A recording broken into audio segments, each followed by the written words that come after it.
Porque muita gente se sente uma dor no peito, uma dor cardíaca, vai correndo procurar um médico, né? Um pronto-socorro, tá? De preferência, vai no mesmo dia. Agora, essas pessoas passam 1 ano, 2 anos, 3 anos com muito problema intestinal e não vai. Gente, o intestino, ele é o nosso coração em questão de absorção, né? Você pense que todas as células, uma célula do cabelo, ó, precisa de nutrição vinda lá do seu intestino.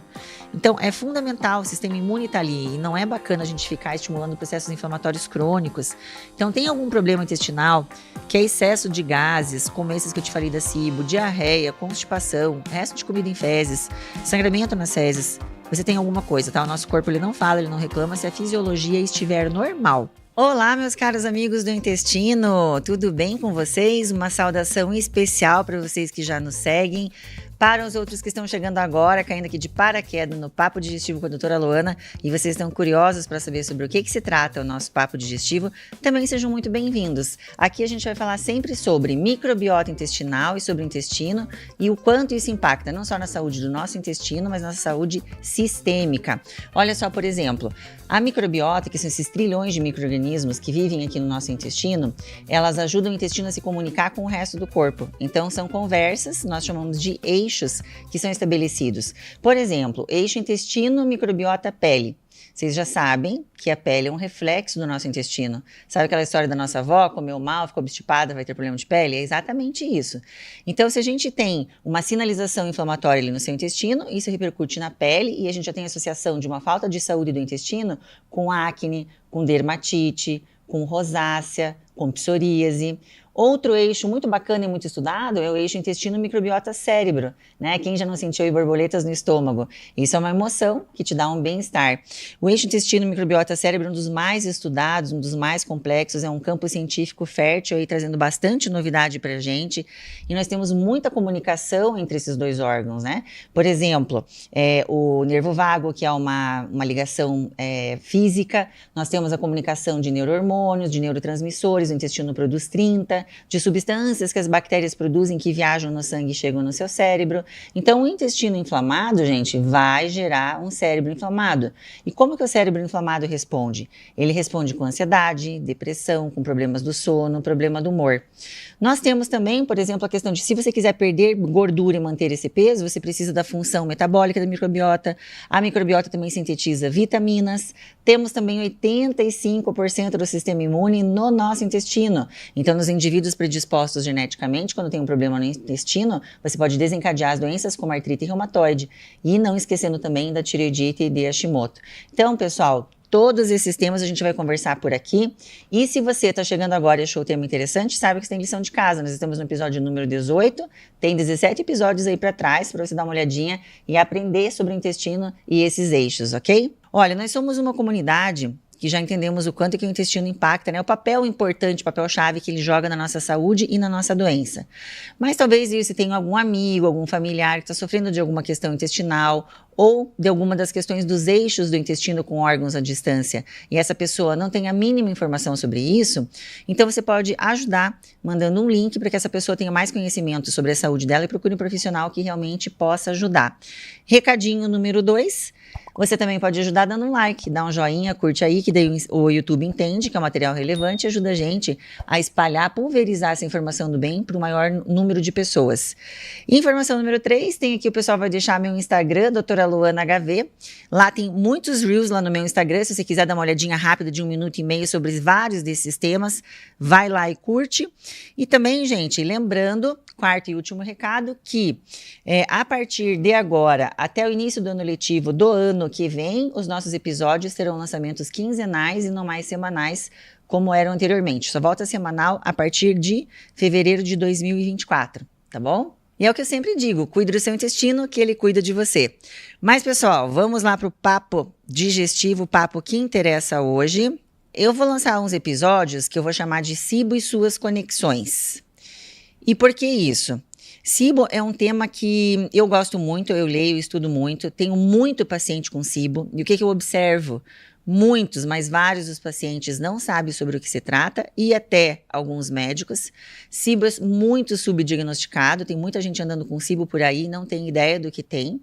E SIBO também está correlacionado com algumas doenças graves. Então, é esse episódio que eu vou falar, SIBO e conexões, para a gente entender como uma alteração no intestino pode estar linkada com outra doença sistêmica e as duas se correlacionam e tratar as duas é muito interessante para um tratamento efetivo. Então, vai ser bem interessante esses temas, por exemplo, SIBO e rosácea, SIBO e doença de Parkinson, SIBO e endometriose, SIBO algumas doenças hepáticas, a gente vai falar tudo isso aqui. E se você quiser correr por fora e entender um pouquinho mais de SIBO, vai ali no Ser Médico Podcast, vai no Papo Digestivo com a doutora Loana, o episódio número 3, foi um episódio que eu fiz especificamente sobre SIBO. Lá tem todas as questões, eu abordei um pouco mais profundo, não é um episódio longo, tem 30, 40 minutos, se eu não me engano, acho que menos de 35, e ali você vai ver definição de SIBO, quais são as causas que levam a SIBO, sintomas, diagnóstico, quais os exames que a gente pode utilizar para te dar a certeza que você tem SIBO e os vários tratamentos. As dietas a gente comenta lá. Então seria interessante, antes de você seguir essas séries, você buscar esse episódio número 3 lá atrás, tá? Então hoje, gente, nós vamos falar sobre SIBO e endometriose, que é uma duplinha minha favorita, cai muito lá no meu consultório. Vamos falar primeiro sobre endometriose, eu vou fazer um review de cada um, depois eu faço a conexão e qual que seria o tratamento ideal, tá bom? Vamos lá. Endometriose. Gente, endometriose é uma doença muito mais comum do que a gente pensa. Ela é uma doença inflamatória, infiltrativa, progressiva e importante. Não tem cura. Eu escuto muita menina chegando lá e falando assim, eu tive endometriose. A endometriose a gente vai ter o resto da vida, quem tem o diagnóstico. Só você vai ter a doença controlada ou não. Então, isso é importante saber. Ela atinge mulheres na idade fértil, 10 a 15% das mulheres em idade fértil, 60% das mulheres com infertilidade e 90% das mulheres que têm dor pélvica crônica vão receber, quando completam a pesquisa de exames, o diagnóstico de endometriose. Mas, afinal de contas, gente, o que significa endometriose? Vamos lembrar um pouquinho da anatomia normal. Dentro do nosso útero, a gente tem o endométrio. O endométrio, mensalmente, ele é estimulado, por hormônios, a crescer. Se a mulher não engravida, esse endométrio, ele descama. É o que a gente chama de menstruação. E uma das teorias, mais comentadas, que existem várias teorias de por que ocorre endometriose, é que algumas dessas células que não saíram via vaginal, elas podem sair pela trompa e entrar na tua cavidade abdominal. E daí elas vão buscar algum lugarzinho lá dentro. Então essa seria uma das teorias para falar como se forma a endometriose. Lá dentro da nossa cavidade abdominal, então a endometriose são focos de tecido endometriótico fora do nosso útero, ele pode escolher um lugarzinho para sentar, ele pode sentar em cima do teu intestino, em cima das tuas vias, do teu aparelho urinário, por trás da nossa parede abdominal, no diafragma, e dependendo da onde ele sentar, vão ocorrer os sintomas, Então, todo mês o foquinho vai ser estimulado juntamente com o teu endométrio lá da cavidade uterina. Então, ele é estimulado, ele inflama, pode ter um pouquinho de sangramento nesses foquinhos, o que irrita o peritônio, que é a cavidade que reveste todos os órgãos dentro do nosso abdômen. Então, a gente classifica também essa endometriose pela profundidade. Se esses foquinhos estão sentados só no peritônio, endometriose superficial ou peritoneal.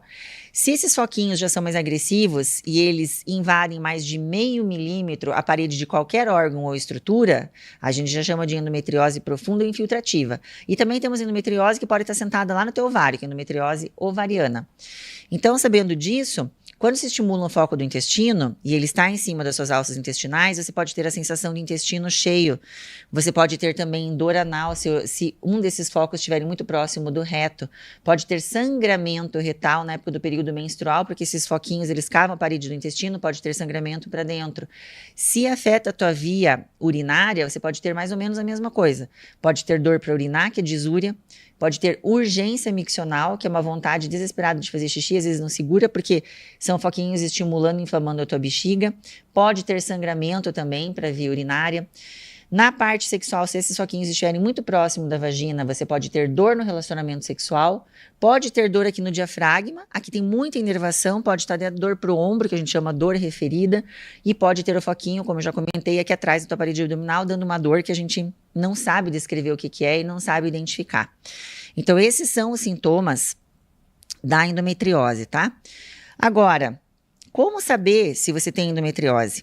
Aí é que tá, gente, um dos pulos do gato aqui. Primeiro, a gente tem que observar o histórico dessa menina. né? Essa paciente, essa mulher, ela vai te trazer alguma pista, alguma dica desse hiperestrogenismo, que é uma quantidade grande de estrogênio estimulando esse endométrio ali. Então, ou quando ela começou a menstruar, na menarca, ela tinha um ciclo menstrual muito forte, muito intenso, com grande quantidade de sangue nos primeiros dias, ou um ciclo muito longo, mais que 5 ou 7 dias com sangramento intenso. Muita TPM, muita dor de cabeça, muita retenção de líquido, muita dor na mama, muita cólica.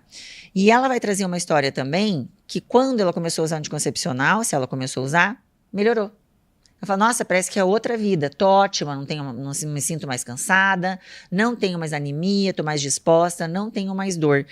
Ou uma mulher que quando foi tentar engravidar, ela teve dificuldade. Essa é uma das questões ligadas com a endometriose também.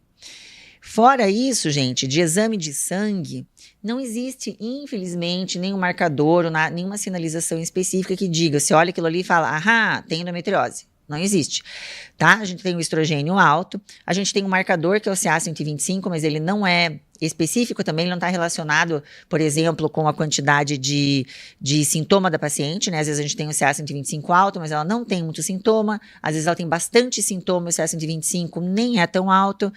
Ele serve mais, assim, alguns médicos usam para acompanhamento, né? Então, se você tinha o CA-125 alto e operou, a gente acompanha o CA-125 para ver se ele tá ficando baixo. Caso ele volte a subir, opa, reativamos aqui a doença. Infelizmente, não tem nada. Em relação aos exames de imagem, eu queria esclarecer uma coisa aqui bem interessante, que são coisas, né, que a gente escuta no consultório e a gente vê como é que está a informação, o conhecimento das pessoas em relação aos exames. Não é obrigação de vocês saberem, é ao contrário, a relação do médico de informar. E o que acontece?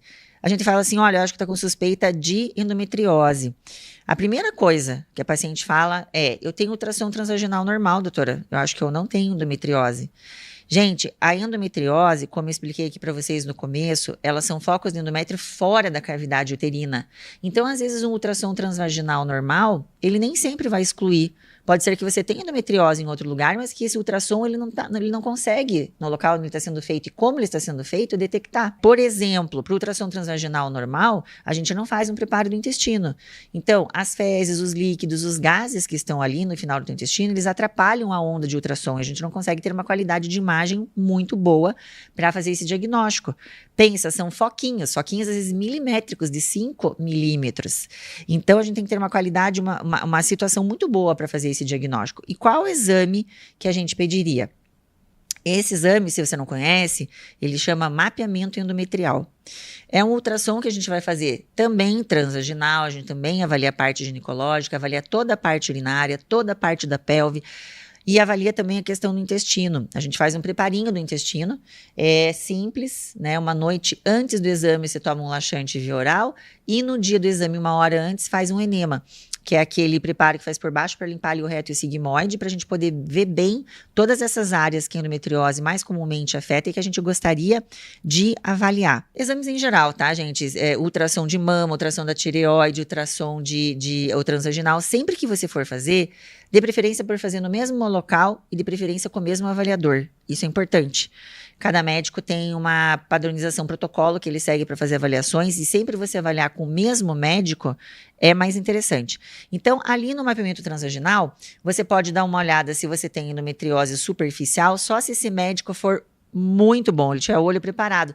Para a pessoa ser muito bom avaliador nesse exame, ele tem uma curva de aprendizado. Tem que fazer muito exame, preparar o olho, ensinar o olho a enxergar esses microfoquinhos, tá? Caso não ache a endometriose superficial no mapeamento e tenha uma forte suspeita, dá para fazer ressonância ou a laparoscopia. A laparoscopia é aquele exame em que você faz um buraquinho, pode ser ali pelo umbigo, coloca uma câmera e você vai procurar uma visão direta da cavidade abdominal, né? Diferente do exame e do mapeamento, do transvaginal e do mapeamento, você vai olhar lá dentro da barriga, né? Injeta gás e você procura pelos soquinhos. Se tem os soquinhos superficiais, a gente já... Tipo com cautéria, a gente vai ali e queima, né? A gente esfria esses foquinhos e tem que fazer depois o acompanhamento junto com o seu ginecologista. Se no mapeamento a gente já acha a endometriose profunda ou infiltrativa, aí tem que ver se dá para fazer somente um bloqueio hormonal. Isso é uma conversa que você vai ter com o teu ginecologista, ou se esse exame significa que você vai ter que fazer uma cirurgia. Importantíssimo ter esse exame, mesmo que você já tenha o diagnóstico de endometriose e não tenha esse exame, é legal fazer, tá? Por quê? Porque além de ele dar o diagnóstico para quem não tem, ele serve para uma programação cirúrgica. Como é uma doença, como eu falei, infiltrativa, progressiva, que ela pode atingir via urinária, tanto a parte de intestino também, o médico, o gineco que vai te operar, ele pode pedir ajuda de um urologista para acompanhar a tua cirurgia ou de um coloprocto. E importante essa programação. Quanto melhor essa programação baseada nesse exame, melhor o teu resultado cirúrgico, né? Porque pode ser que tenha que tirar um pedaço do intestino. E para as pessoas que vão ser operadas, né, a paciente, também é muito importante a gente conseguir explicar, principalmente pelo lado emocional, qual que pode ser o resultado dessa cirurgia depois do exame. Olha, você vai sair da cirurgia, né, a gente vai ter que tirar um pedaço do intestino e tal, então preparar essa paciente, que também já é uma sofredora, né, gente, ó, já é uma sofredora com endometriose, às vezes a gente leva em média 7 a 10 anos para fazer o diagnóstico de endometriose, tá? Então a mulher já sofreu bastante, então a gente preparar ela também nessa questão, nesse âmbito emocional, para o resultado de um pós-cirúrgico, né, que vem baseado nesse exame aí, tá bom? Bom, tratamento da endometriose. Como eu comentei com vocês, a endometriose não tem cura, ela tem controle. Infelizmente, a gente vê muita gente que fez cirurgia, mas não manteve um bloqueio hormonal e a doença recidiva. Então, a cirurgia é o quê? A cirurgia é você tirar os focos que estão invadindo um órgão. Então, aquele órgão deixou de ser funcional, está apresentando sangramento, tem algum problema dentro da cavidade abdominal, a gente tem que retirar. Mas a gente tem que saber que podem ficar foquinhos ali na cavidade abdominal que com estímulo hormonal podem ser reativados e com o longo do tempo podem sim levar de novo a doenças infiltrativas, talvez outra cirurgia. Eu tenho paciente que já fez 3 vezes, né? Chegou para mim, já tinha feito 3 cirurgias no intestino. Então a gente tem que prestar muita atenção nessa doença. Na verdade, se você tem endometriose, tem que casar com o teu gineco. É um acompanhamento que você vai fazer. Operou ou não, você vai estar sempre mantendo um controle hormonal com ele ali, para ver se a endometriose está de acordo com o esperado. Bom, de endometriose, era esse resuminho aí que eu queria fazer. Agora eu vou falar para vocês de SIBO, que é a minha parte, que é a minha especialidade, né? E você pode perguntar, mas doutora, por que você recebe paciente que tem endometriose? Olha lá, a endometriose faz dor pélvica crônica, né? E as pacientes, às vezes, não fazem a relação com o ciclo menstrual e às vezes realmente o processo é bem infiltrativo, bem crônico já, e a dor não é só pontual, né, na menstruação, a dor fica o mês inteiro, então ela já perdeu o parâmetro, ela acha que ela tem síndrome do intestino irritável, e ela vem fazer a consulta comigo, e daí a gente acaba diagnosticando endometriose e SIBO, né, que tem outro tratamento, então daí acaba dando um tratamento adequado para o que o paciente tem. Bom, SIBO. SIBO é o supercrescimento de bactérias a nível do seu intestino delgado, né? Quem me segue sabe que eu falo muito isso, falo aqui no Instagram, no Reels aqui. É um tema que eu adoro, como eu já falei. E a primeira pergunta que vem dos meus amigos do intestino é a seguinte: mas doutora, uma quantidade grande de bactéria não é legal? Eu achei que era bacana ter bastante bactéria. Pessoal, mas não no intestino delgado. É lá no seu intestino grosso. Né? No intestino grosso é até um parâmetro, né? Um item que a gente avalia. Mais bactérias e mais variadas possível é um indicador de saúde. Já no intestino delgado, ele não foi desenhado para isso, ele foi desenhado para absorção. Então, o design dele não é para suportar uma colonização bacteriana muito grande. Então, quando a gente tem essas bactérias ali, elas acabam atrapalhando a função do intestino. Lembrando que o intestino delgado, gente, ele vem lá do piloro, que é a porção final do estômago, e vai até a válvula ileocecal, que é o que separa, essa válvula separa o intestino grosso do delgado. O intestino delgado tem de 6 a 7 metros e ele é dividido entre duodeno, jejum e ilho. E a SIBO pode acontecer em qualquer parte ou em todas, tá? Então, a SIBO seria isso. Essa festa penetra das bactérias que saem do intestino grosso, vão para o intestino delgado, começa a comer da sua comida antes mesmo de você absorver, né? E é isso que gera os sintomas, porque essa fermentação, essa digestão bacteriana em cima do que você come geram os gases. Então, os gases que distendem você. É aquela famosa, né, jogadinha que a gente faz lá no consultório, você acorda plana, mas não vai dormir plena, né? Porque você acorda com o teu abdômen super plano, fininho, tá tranquila, você começa a se alimentar, principalmente grandes refeições e com fibra, almoço, lanche, jantar, vai dando comida para as bactérias, elas vão fermentando essa comida, gerando os gases, e daí que você tem aqueles sintomas horríveis, né? Até no final do dia você recebe aquela pergunta, nossa, mas você tá grávida, ou você tem que abrir o botão de uma calça, ou você deixa de ir em compromissos, ou pela dor da distensão, ou pelo desconforto, porque essa grande quantidade de gases, gente, não é assim, tem gente que fala que SIBO não existe, que esses gasezinhos a mais é parte da digestão. Ó, digestão normal gera de 0,5 a 1,5 litro de gases. A SIBO gera 5 litros de gases. É tanta pressão que esse gás, você pode perder ele involuntariamente ao mínimo esforço abdominal. Esse gás ele vem subindo pelo teu estômago, ele causa desconforto gástrico também pela distensão. A pessoa pode arrotar constantemente. Então, é uma grande quantidade de gases, tá?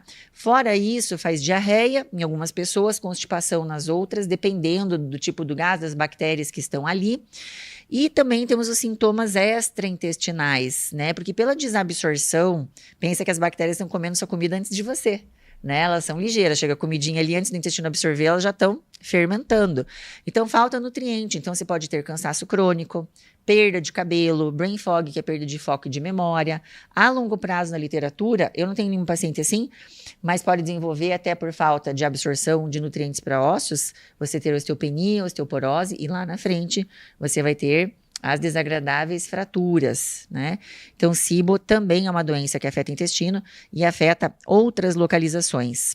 Gente, o que o nosso corpo faz para impedir que as bactérias saiam dos lugares? Porque elas são danadinhas, viu? A gente tem ali essas bactérias ali no intestino grosso, você viu que tem a válvula para impedir que elas saiam. Então, o nosso corpo, ele é inteligentíssimo, né? Ele coloca válvulas, ele coloca estreitamentos, ele coloca tortuosidades, curvas, enzimas, ácido. Então, ele tenta, de toda forma, manter as bactérias nos locais corretos, não misturando. Por exemplo, a gente tem a microbiota da vagina, tem que ficar lá. Microbiota da parte da bexiga, microbiota do pulmão, microbiota da pele, microbiota do intestino. Cada coisa tem que ficar no seu lugar. Mas um dos mecanismos mais importantes que se perde na SIBO, e é isso que a gente vai falar associado à endometriose, é a falta de movimentação intestinal. Então, qualquer coisa que diminua o movimento do intestino delgado, empurrando restinho de bactéria, restinho de comida lá para o teu intestino grosso, vai favorecer que esse material fique ali e num lugar quente e úmido, comida, bactéria, elas vão crescer. Então, falta de movimentação, principalmente do complexo mioentérico motor, que é um complexo de neurônios especiais que tem ali, que são disparados no jejum à noite ou 90 minutos depois que você se alimenta. Então, ele vem fazendo uma limpezinha, é como se fosse uma faxineirazinha que vem empurrando tudo. E também obstrução. Obstrução por divertículo, por brida cirúrgica, né, que são aquelas aderências, por tumores, por divertículos, qualquer coisa que ou lentifique o trânsito ou faça uma obstrução lá embaixo, sobrou comida e bactéria no lugar quente e úmido, vai crescer. E como diagnosticar a SIBO, então, gente? Nós temos 2 exames aí no mercado que nos ajudam. Nenhum deles é perfeito, infelizmente. Nós temos a endoscopia digestiva alta e o teste do hidrogênio expirado, que talvez alguns de vocês aí não escutaram. A endoscopia digestiva alta é essa que você está pensando, é essa que a gente normalmente faz. Você vai lá no consultório, você vai no ambiente hospitalar, você é sedado, né? Então é um processo invasivo, que precisa de uma anestesia, e nesse caso é um processo caro, porque a gente precisa de um catéter especial. Para a gente chegar com um aparelho estéreo lá no teu duodeno, primeira porção do delgado, e aspirar o líquido sem ter contaminação até chegar lá, é um catéter dentro do outro. Tem um catéter fechado, um dentro, que só vai abrir lá. Isso é um catéter caro dentro da endoscopia. Então tem esses todos os poréns aí. E outro porém, a gente só vai conseguir aspirar o líquido, que o aparelho de endoscopia ele só chega na primeira porção do duodeno, do intestino delgado, que é o duodeno. Então ele não consegue avaliar jejum e ilho. Se você tem SIBO lá embaixo, uma SIBO distal, essa endoscopia vai dar positiva.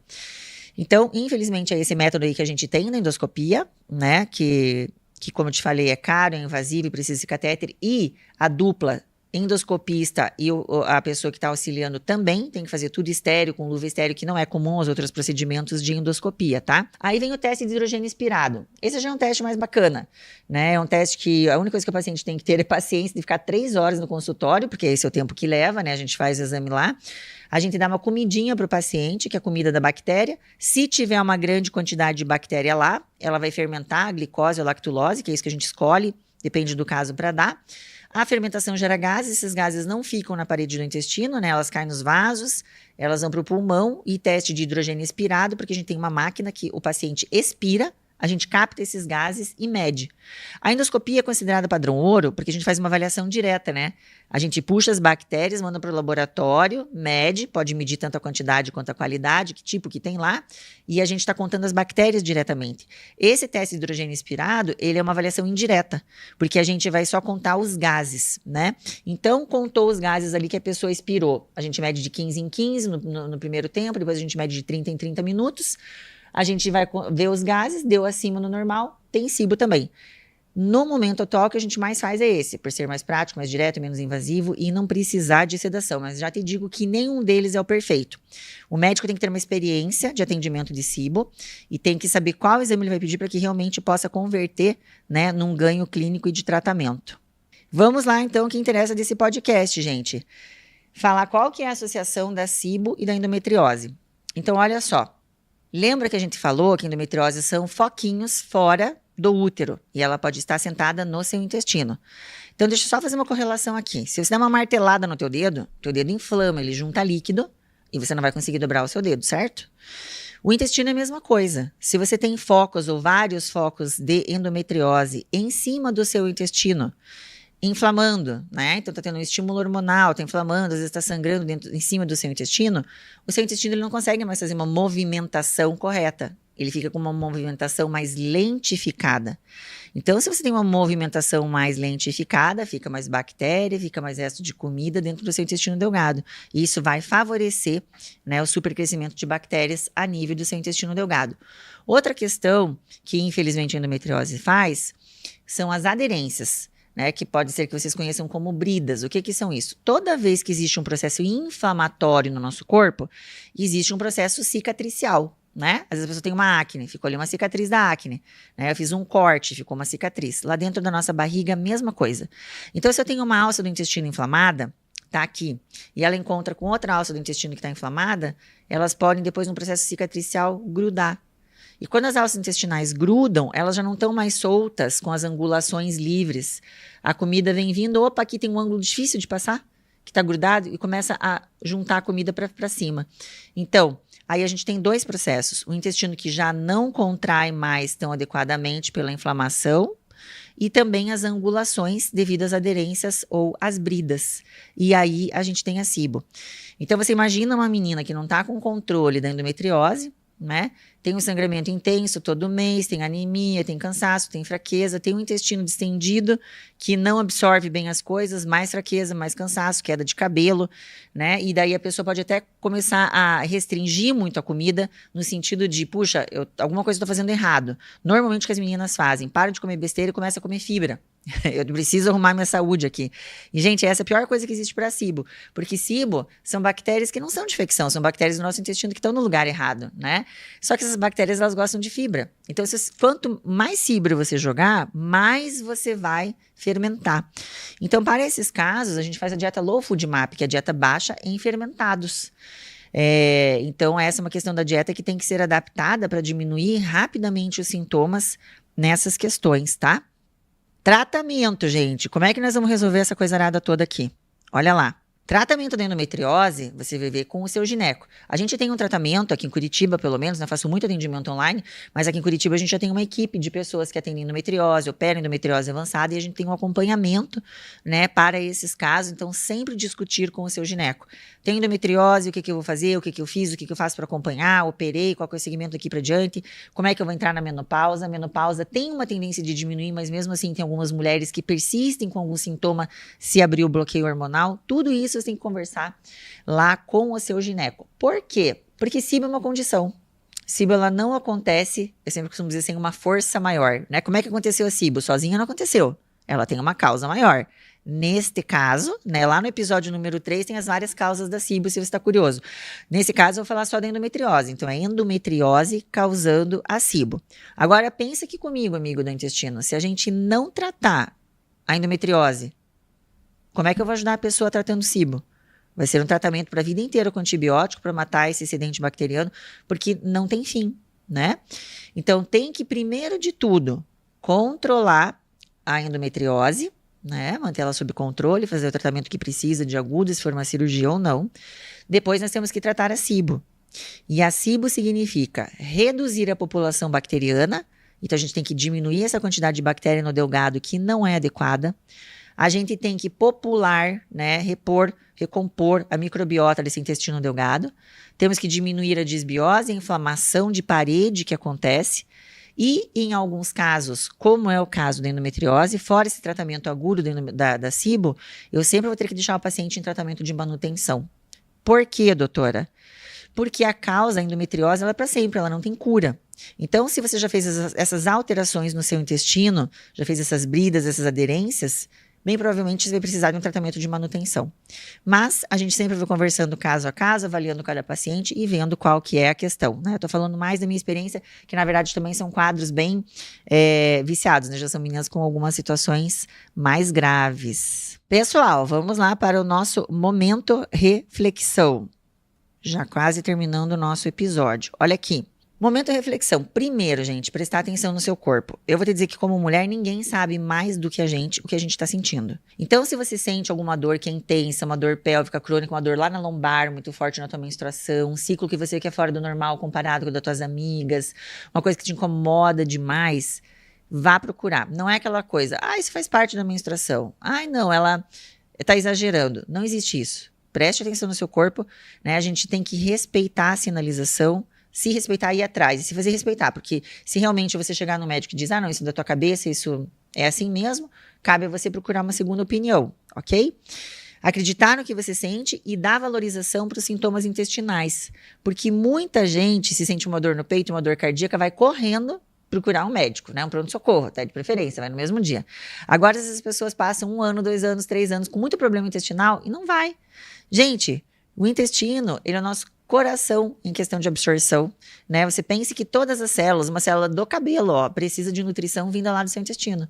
Então, é fundamental, o sistema imune está ali, e não é bacana a gente ficar estimulando processos inflamatórios crônicos. Então, tem algum problema intestinal, que é excesso de gases, como esses que eu te falei da SIBO, diarreia, constipação, resto de comida em fezes, sangramento nas fezes, você tem alguma coisa, tá? O nosso corpo, ele não fala, ele não reclama se a fisiologia estiver normal. Então, vamos prestar atenção nessas coisas aí, tá? Lição do podcast: endometriose não tem cura, é só controle. Controle a sua endometriose para a gente tratar a SIBO e procure um médico que esteja adaptado a ver as doenças da microbiota, que saiba fazer essas conexões para que você tenha um tratamento adequado e efetivo e você fique livre de sintomas. Porque a gente tem que estar aí, nós mulheres, né, atendendo nossos filhos, participando no mercado, sendo competitivas e levando a nossa vida, por que não, com muita qualidade. Tá bom? Obrigada, meus amigos do intestino, vocês que ficaram até aqui nos acompanhando. Não esqueçam, o episódio 3 é muito importante para você entender, né? Não vão ser sequenciais, tá? Esses episódios aqui sobre SIBO, mas vai ser o nosso carro-chefe aqui do Papo Digestivo. Mas segue lá, dá uma escutadinha lá no episódio 3, que daí você vai ter muita mais noção, tá bom? Episódio número 19, pessoal, esse vai ser na sequência. Vai ser SIBO e doença de Parkinson, tá bom? Acompanhe que tá muito interessante. Obrigada e até a próxima.